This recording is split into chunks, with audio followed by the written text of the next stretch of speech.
touch, I could with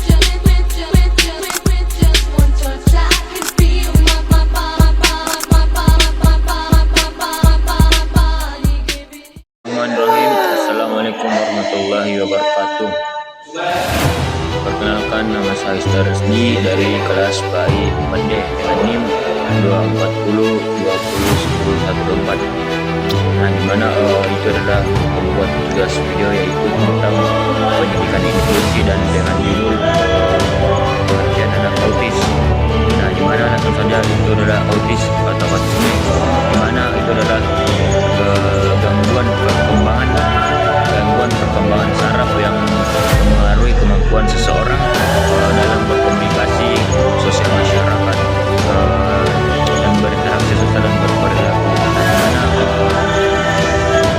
kondisi ini biasanya terlihat mulai sejak masa anak-anak, terutama sebelum usia 3 tahun. Dan dimana autisme itu disebut juga spektrum, yakni karena tingkat dan bentuk gejalanya itu dapat berbeda pada setiap individu. Nah, ada anak autis yang memiliki kemampuan intelektual normal, bahkan juga mengalami keterlambatan perkembangan secara umum. Nah, ada juga pun anak dengan autisme mengalami kesulitan dalam memahami bahasa, ekspresi emosi orang tua atau orang lain, serta cenderung memiliki perilaku yang berulang-ulang.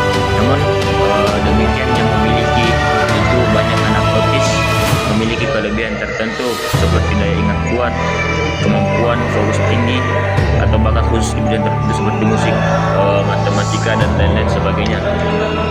Nah, dimana ciri-ciri anak autisme itu adalah itu dapat dilihat dari beberapa perkembangan aspek. Anak itu pertama, satu itu gangguan interaksi sosial. Nah, dimana itu anak kurang melakukan kontak mata saat berbicara, tidak merespon ketika dipanggil namanya, dan juga kurang tertarik dengan bermain bersama. Dan sepertinya ya tidak ingin bermain, cuman ya hanya di rumah saja, hanya ingin di rumah. Nah, terus yang kedua itu gangguan komunikasi, di mana terlambat berbicara atau tidak berbicara sama sekali, di mana mengulang kata atau kalimat yang didengar. Terus yang ketiga itu perilakunya berulang-ulang, di mana menggerakkan tangan atau tubuh secara berulang, sangat mengingat aktivitas atau sulit menerima perubahan. Terus yang ketiga itu caranya berinteraksi dengan anak autis itu membutuhkan kesabaran serta pemahaman yang sangat luas, umum, serta mendalam. Nah, dimana caranya itu pertama itu gunakan bahasa yang sederhana, bahasa yang kalimat yang tepat, bahasa yang jelas, serta agar mereka dapat memahaminya. Itu digunakan kata media visual. Nah, dimana anak autis itu sering lebih mudah memahami gambar, kartu visual atau simbol dibandingkan penjelasan verbal yang panjang. Terus itu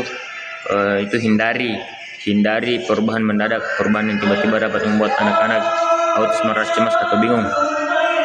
Terus yang terakhir itu mengajar anak autis, di mana kelas inklusi adalah kelas yang menggabungkan siswa normal dengan siswa reguler atau siswa autis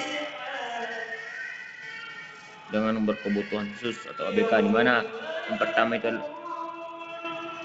adalah cara gunakan metode pembelajaran visual, gambar, dan lain-lain sebagainya.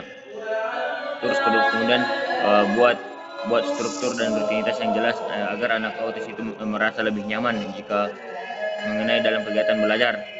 Terus yang terakhir itu adalah berikan instruksi bertahap. Materi pembelajaran sebaiknya dibagi menjadi langkah kecil agar anak tidak merasa kesulitan dalam belajar. Nah, demikian yang saya sampaikan materi ini, kurang lebihnya mohon dimaafkan. Apabila ada salah kata mohon dimaafkan. Wabillahi taufiq wal hidayah. Wassalamualaikum warahmatullahi wabarakatuh.